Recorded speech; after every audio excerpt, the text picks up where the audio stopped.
Actually, so to start us off, I'm just going to play this 2-minute video that where it's Teto was involved in it.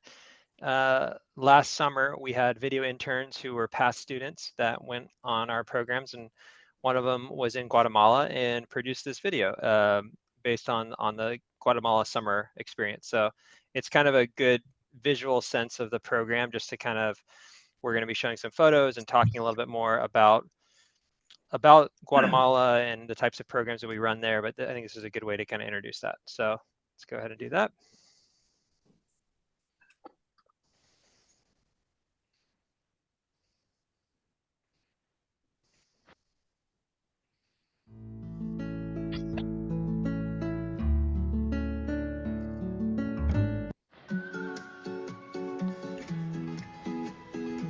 Bienvenidos a Guate. Here in Guatemala, the environment is very fluid. We have our water Are you guys as a background, is verdant, is green, close to nature. Just the way people live is so different here. So, like when you walk on the street, you have to say hi to everyone, buenos dias, hola, etc.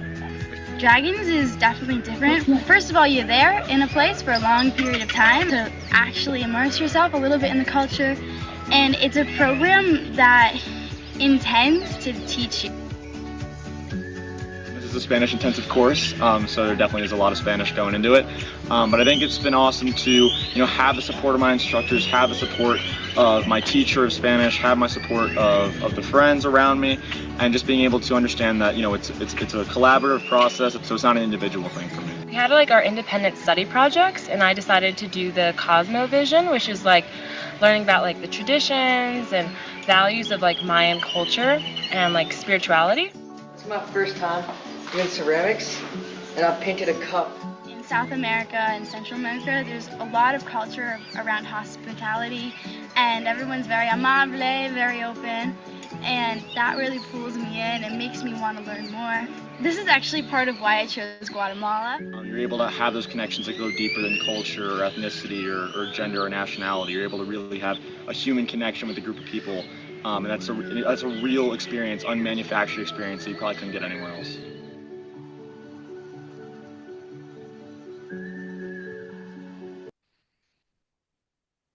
Awesome. So, Teto, do you want to share anything else about that video, producing that with Danielle? Hi everyone, nice to meet you. My name is Teto. I have been working for Dragon since 2018, and I'm currently the Guatemalan coordinator. Yeah, that video was actually recorded in one of my groups during a summer program, and it speaks by itself about some parts of the programming that we cover.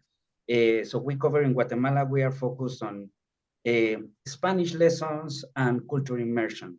So what we do is learn with people, learn in homestays, learn in Spanish schools, and learn with the group too. So we are together almost all of the times, but of course, during the homestay period, the Spanish lessons, the students have more freedom.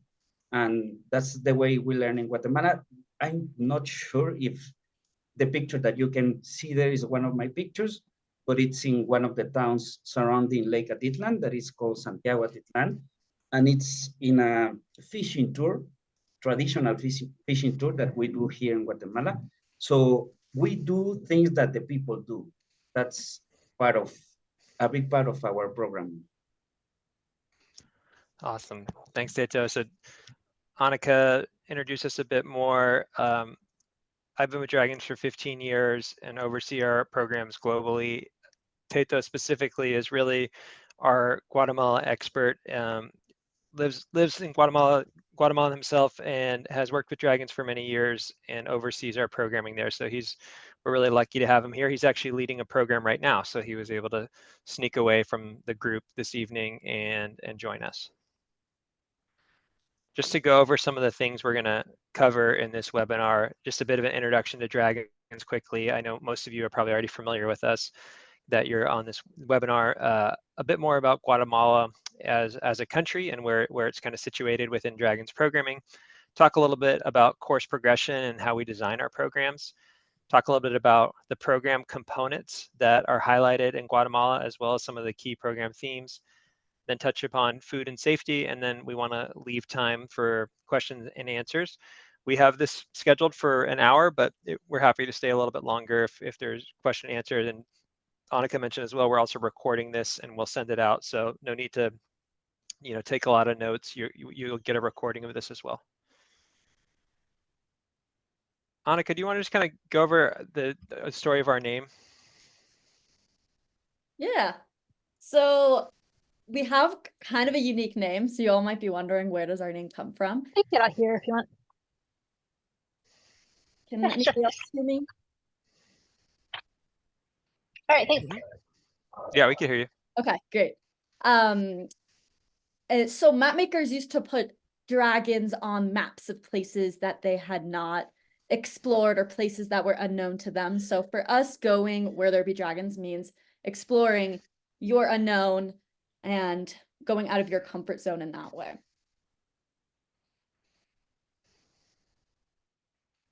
Want to keep going, Annika, with these first slides? Sure. So some things that make us unique at Dragons is we offer unfiltered travel, meaning we go to places that you might not be able to go to if you are on a tour bus or on a vacation somewhere. So we're not going to be on tour buses, but we are going to be in communities, engaging with people, with locals, in a really beautiful way. And sometimes this means confronting really challenging realities, really beautiful realities, and learning a lot about yourself along the way. Our trips are also custom crafted, meaning no two itineraries are the same. Our instructors are the ones that create our itineraries based on student interests and based on their own personal contacts and experience with the place. So in this case, in Guatemala. This is really unique because instructors might bring students to a community that they grew up in and do homestays there, for example. We also have incredible instructors. Our instructors on average are 30+ years of age and have so much experience in country, whether they're from there or have spent time working there. Our instructors truly know Guatemala and the places that we're visiting. We also have small groups. So 12 students and 3 instructors is the general makeup of our groups. This is the smallest student to instructor ratio out of most programs out there. And we find that these small groups are able to create really meaningful, close-knit experiences, both among the group and instructors and in how we interact with communities. And then finally, just gonna touch on the fact that our programs are unplugged. I think we might talk a little bit about this later. But students will leave their phones at home, and this is a really amazing opportunity to engage with our homestays and our friends in a way that you're not in other parts of your life. And this does not mean we're cutting off communication home. There's still many ways, email, Yak posts, blog posts that we're able to use to communicate home and update. But that's something that is very special about our programs. Just lastly, do you want to share a little bit about our student body and kind of where students come from? What is a typical Dragon student like? Yes, so our students come from all different places. At the moment, our students are predominantly coming from the US. However, we are seeing more students coming from Europe, Asia, and other countries as well. We don't have any prerequisites for our programs. So we ask that students come in with a curiosity to learn about themselves and learn about the place that they're visiting, and a desire to be challenged and push themselves. Other than that, we don't require any language experience or travel experience. So if you are excited about what Dragons programs can offer you, it could be a really good fit. Awesome. Thanks so much, Annika. Let's get into talking a little bit more about Guatemala. Teto can provide a lot more information, but just pulling a few fun facts about the country. There's 23 different languages spoken. Teto, do you want to say anything about the linguistic diversity of Guatemala? I think that's something that a lot of people don't realize right away. So we as Dragons, we work almost all over Guatemala, all over the country. And as you can see there, we have 23 different spoken languages. 21 of them are from Mayan origins. The other one is our small Afro-Caribbean community. And the other one is another language that is called I just forgot the name, but it comes from Mexico. And the diversity of our languages make our culture really diverse too, because every single community, it's totally different. With groups, if we talk about the summer programs, we visit 3 or 4 different communities with different cultures. Our main base in Dragons is around Lake Atitlan. You can look for that. It's a beautiful lake. And there we work with 4 different communities, different languages. And that's one of the varieties, that Guatemala has to offer. Thanks, Teta. Guatemala is also, it's kind of along this chain of volcanoes, and actually has the highest volcano, Tajamuco, in Central America, which sometimes some students get to hike to the top of.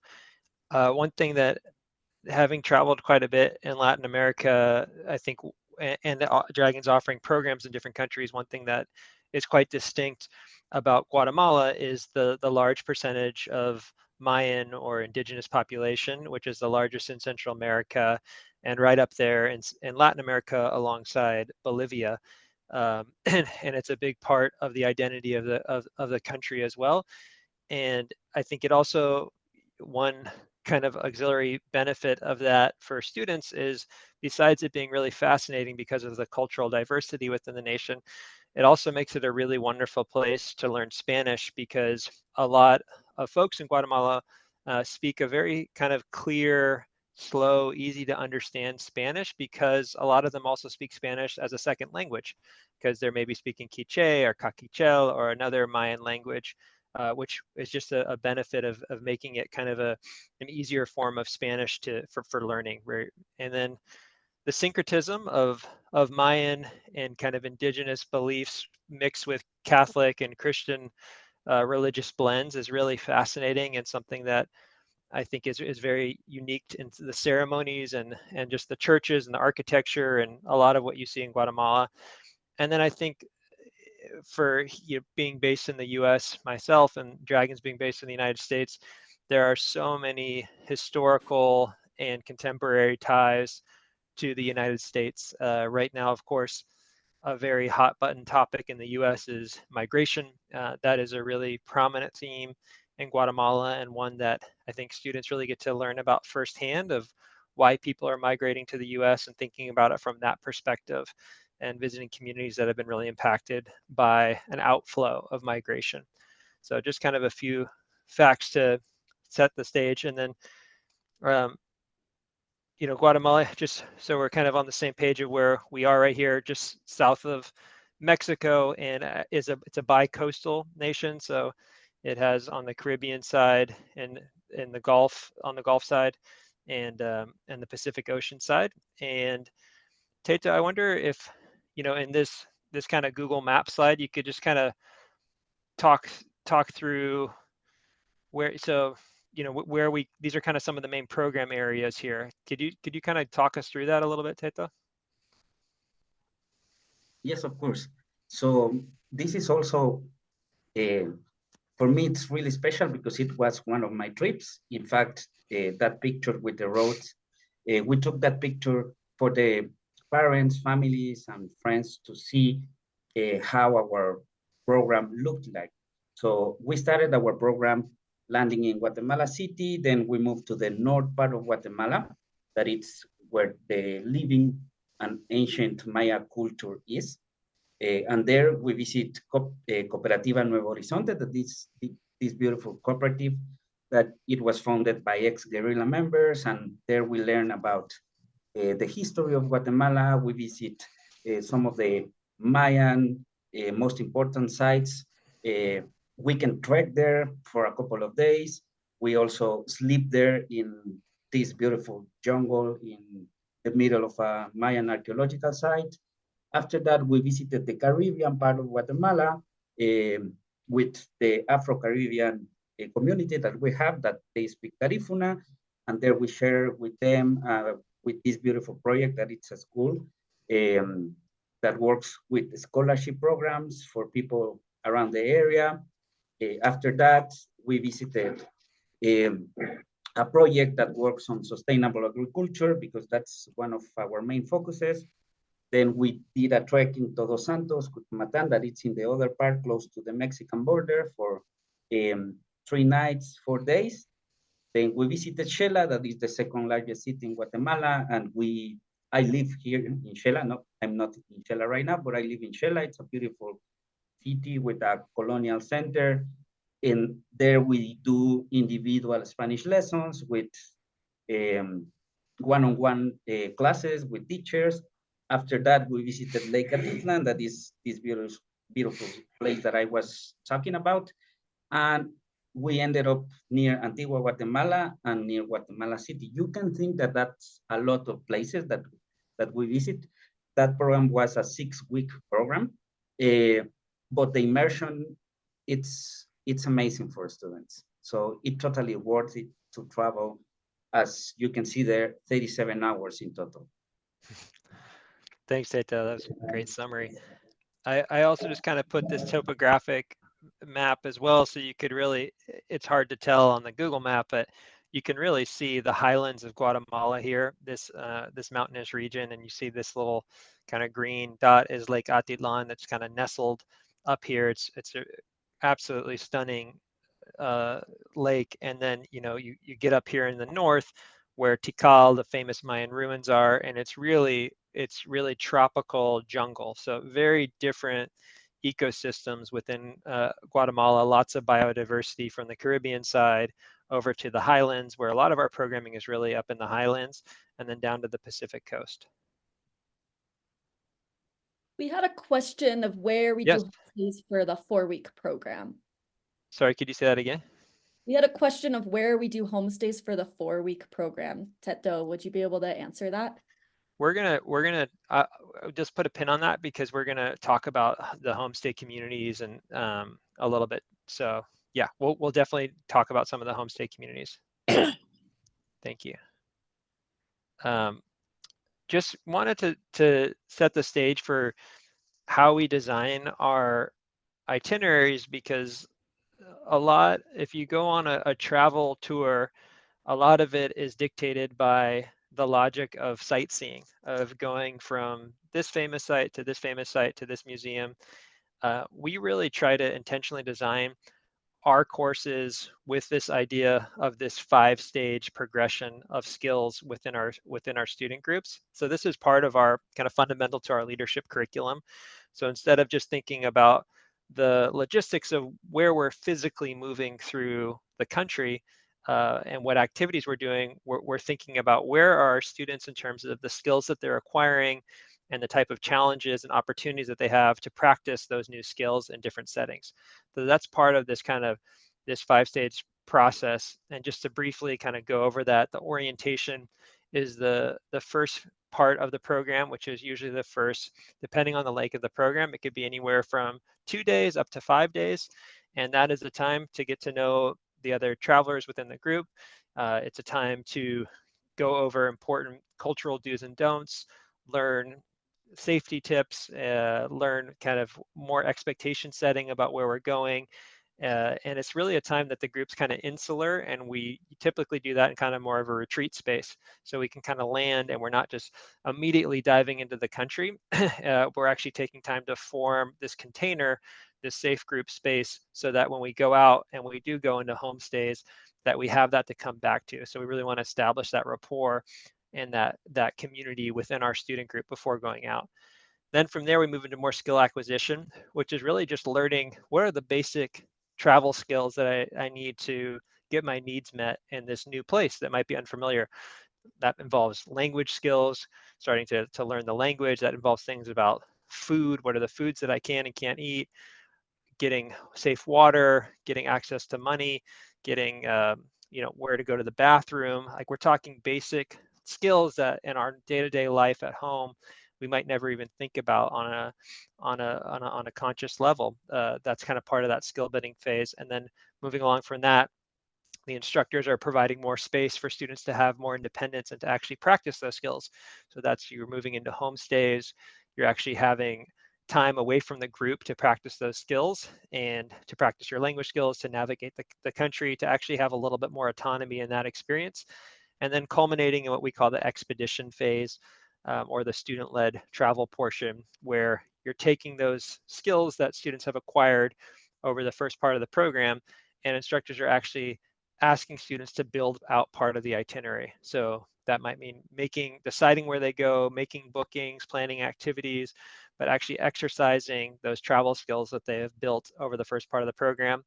And then the final phase is kind of the bookend of the program, where the transference is processing what are all the things that we've done and learned during our time here, and how can we reorient ourselves to going back home so that these experiences that we've had can inform our lives back home, inform our values, inform how we want to live, what are the things we're passionate about, and transfer that back to our lives back home, so it doesn't become, we call it the shoebox effect, where you go on a trip, you have this wonderful time, you put it in a shoebox and you throw it in the closet. We're trying to avoid that, so that ultimately these experiences can inform who we are as people and how we want to engage in the world.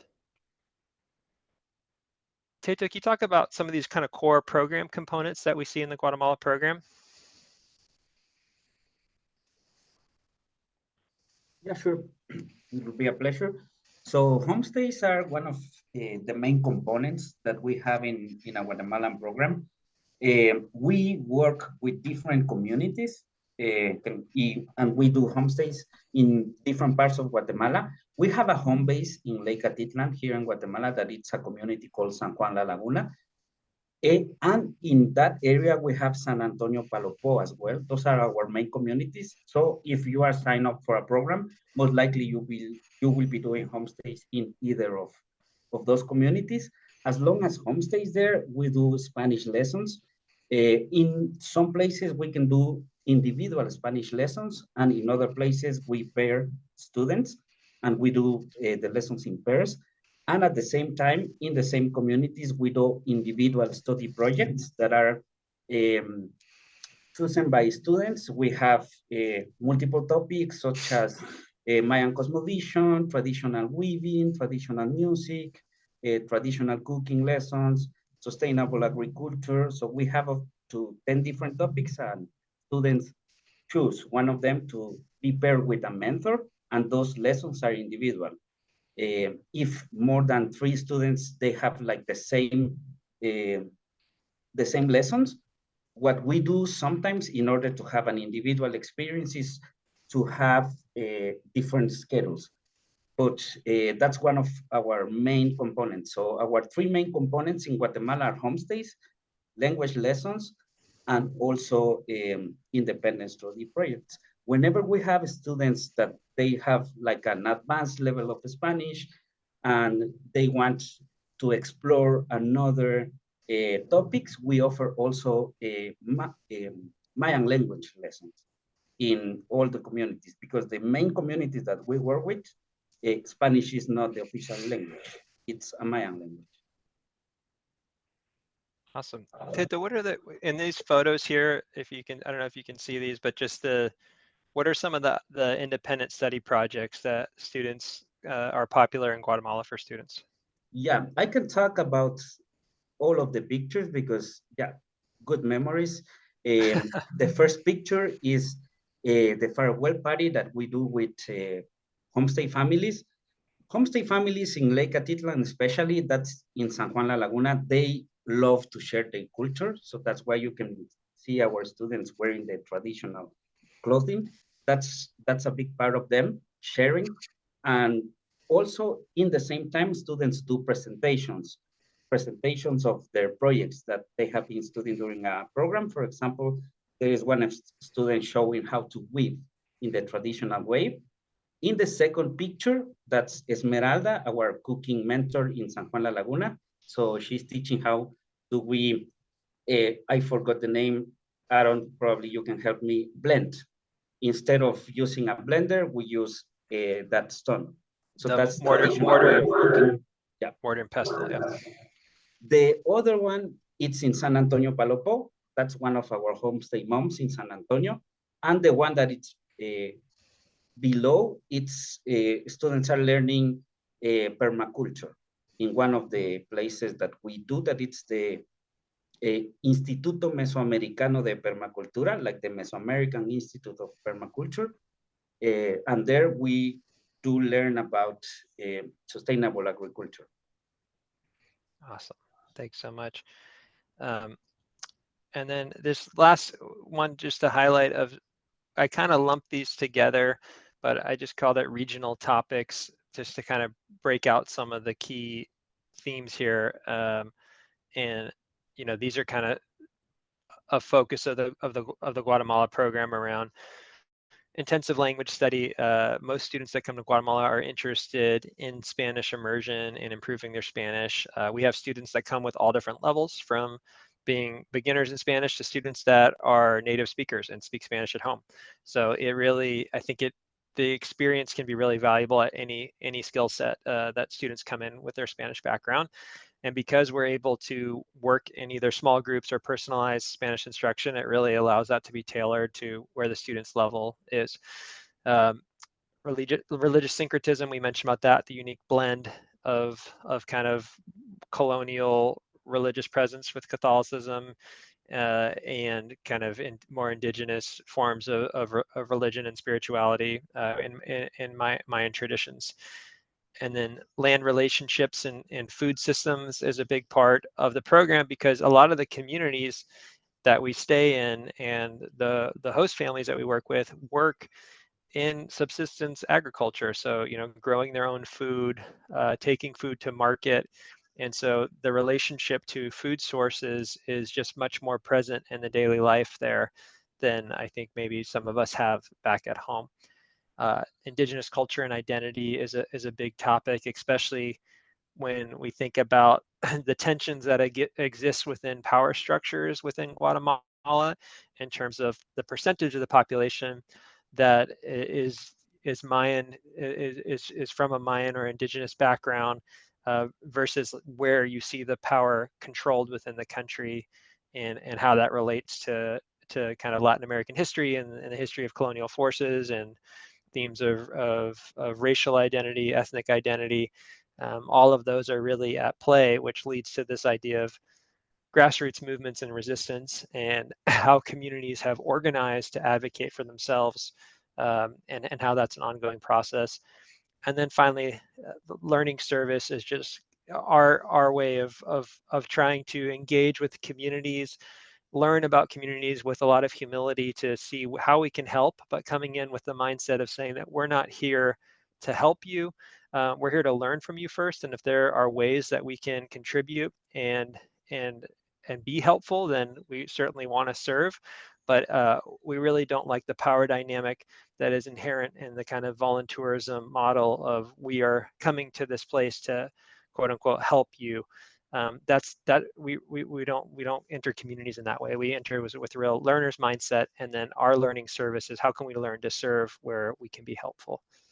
So those are some of the themes. I wanted to come back to that homestay question, because wanted to make sure that we got that answered, and maybe just revisit this map. Teto, we work with about 8 different homestay communities. Teto, I don't know if you can just speak to the kind of homestay communities.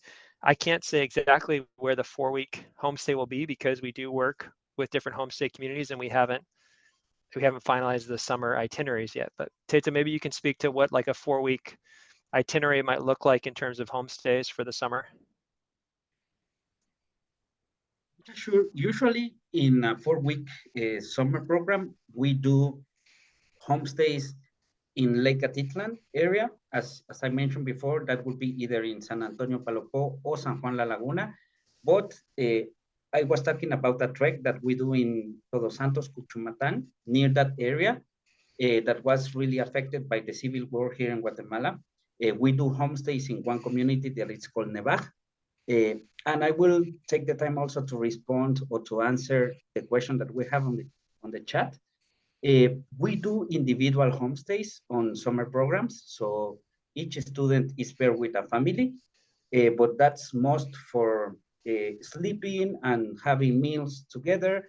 And during the day, we do activities together. They do Spanish lessons, or in the afternoons, they do the independent study projects. And we, the instructors, meet the students on a daily basis during a program to do a daily check-in. And yeah, so I hope I have answered the questions, but yeah, we have like 5 or 6 different homestay communities. One of them are individual homestays, and one of them are more like a community stays. Thank you. To the question about Spanish only environment, so the group, most of the students are from the US, although maybe about 10% of our students come from other places, but within the group, most students will speak English with each other. We don't typically mandate a Spanish requirement where students have to speak Spanish to each other. And for us, one of the reasons behind that is that when you're in a homestay environment, when you're in a place that might be quite foreign for our students, it's important to have that safety net where they can come back and get their emotional needs and support met in a way that they feel comfortable. So for us, that's always, student health and safety is always going to be a primary consideration. And so making sure they have that outlet to speak in a way that they feel comfortable. That said, we do have some students that are very committed to their Spanish learning, and all of our instructors speak Spanish. And so the kind of opportunities to speak Spanish as much as you want, our instructors are very happy to meet students where they're at in terms of if they want to speak Spanish only to them, or of course within Guatemala, they'll be speaking Spanish pretty much everywhere they go. Great.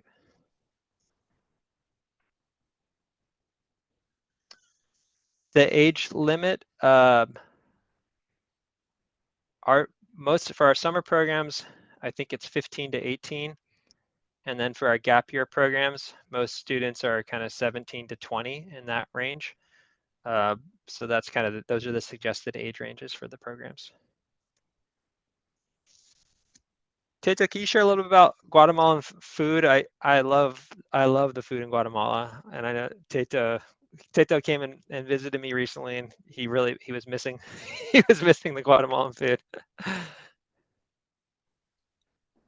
I know you have heard this phrase before. If you are like a traveler, everywhere you visit, you will hear, we have the best food in the world, but we do have the best food in the world here in Guatemala. And especially in our programs that we have like this focus of sustainable agriculture. It's really fresh with a lot of vegetables. Tortillas, tortillas and beans, I will say, are mostly everyday thing. And beans in different shapes, in different forms, tortillas, different colors, but all handmade tortillas, the communities we visit. We have, as you can see here, like a variety of food, but also we can be flexible for vegetarian, vegan, and gluten-free options because that's part of our diet. That's what we eat every day. Fresh fruits. We have some specific suggestions, specific rules, but I'm knocking on wood, but here in Guatemala, we really trust the communities we visit. and how they prepare the food. We haven't had a lot of issues recently. I'm not saying that a single person won't be sick during a program, but we haven't had issues in the most recent programs because we trust the people we visit and the food they prepare. You can see those pictures are in one of the farewells. In one of the farewells, or most of the farewells that we do with homestay families, every family bring food prepared by them, helped by students, and that's one of the pictures that you can see. Awesome. Thanks, Teto. Sometimes folks ask us if we can accommodate different dietary needs, and the answer is yes. I think Guatemala is actually a place that's fairly easy to accommodate different dietary needs.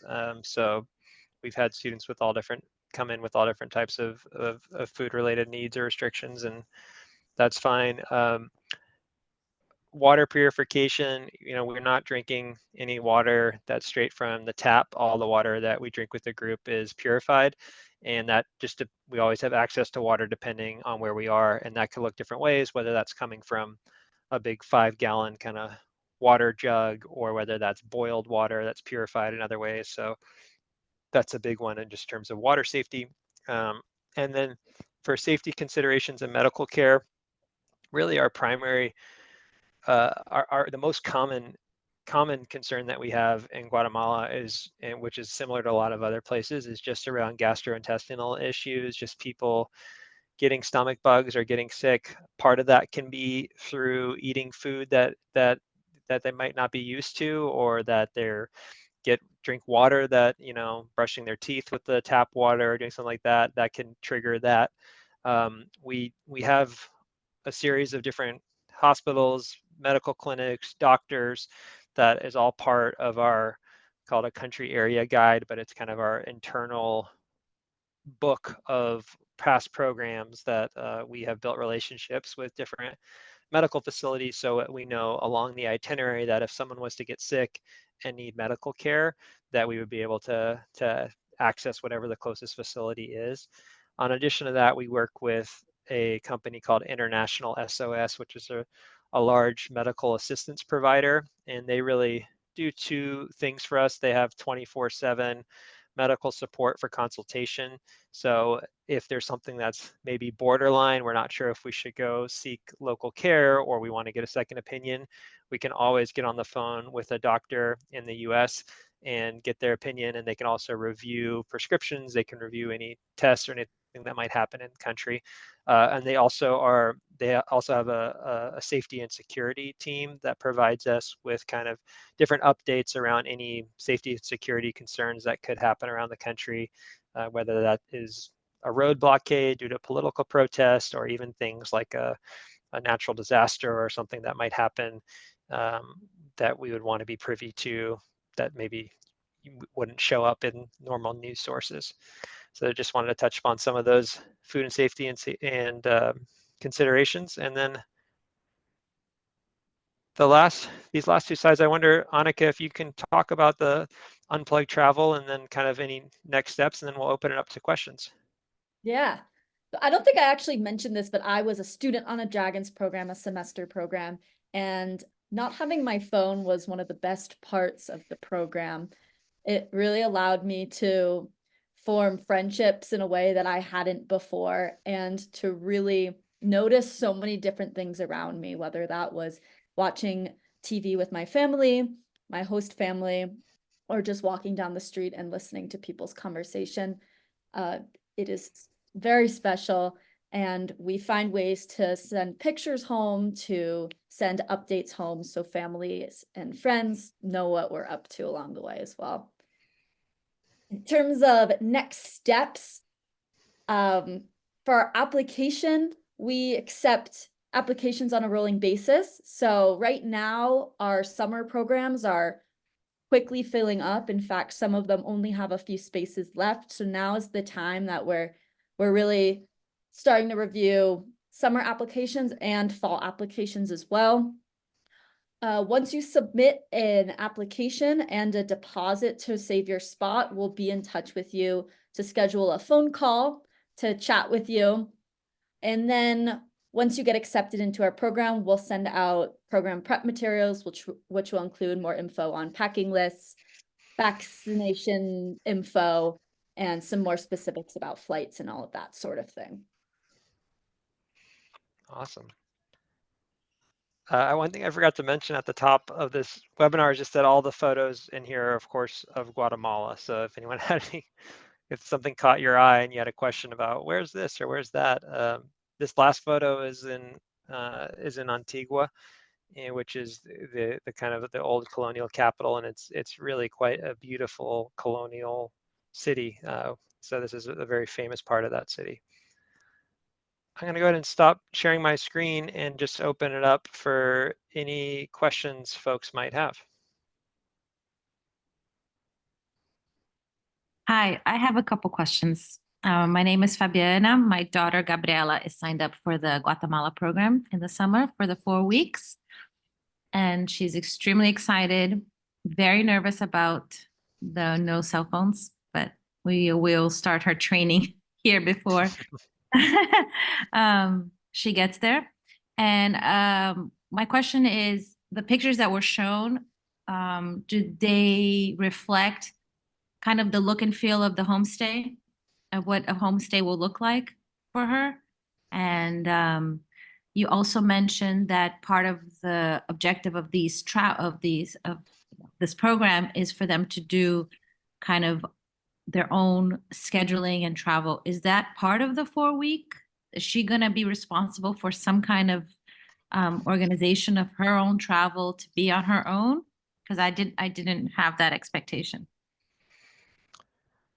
I'll let Teto speak to the homestay, and I can answer the student travel. Sorry if that wasn't clear. They're still with the instructors and with the group the whole time. So part of that is that the instructors are just leading from behind more and kind of empowering the students to make decisions as a group, and to kind of coordinate what they want to do as a group based on their interest as a group. But they're not going off independently and kind of like traveling Guatemala on their own. That's definitely not something that we do. We don't actually do that on our semesters or any of our programs. We always are checking in with students, and there's never a period in the program where they don't see their instructors for more than 24 hours. So we have daily meetings, we have briefings, we have debriefings. So there's actually quite a lot of check-in points with instructors. So that is a part of our leadership curriculum, but it's not an actual independent travel. And Teto, do you want to speak to the homestays? Yeah, sure. In the homestays, whenever we do long stays in communities and homestays, we have a lot of different policies that surround the security topics. One of them is that every single student will have their own room. We are not, or students and families know, because we have been working with the same families for at least 10 years in both of the communities. They know all the rules, but basically a student do not share space with any of the family members. In some communities, if we do 2 different homestays, they may share space with another student, but always in their own bed. Or in some of the homestays, our students will have separate rooms, but always in their own room whenever we do individual homestays.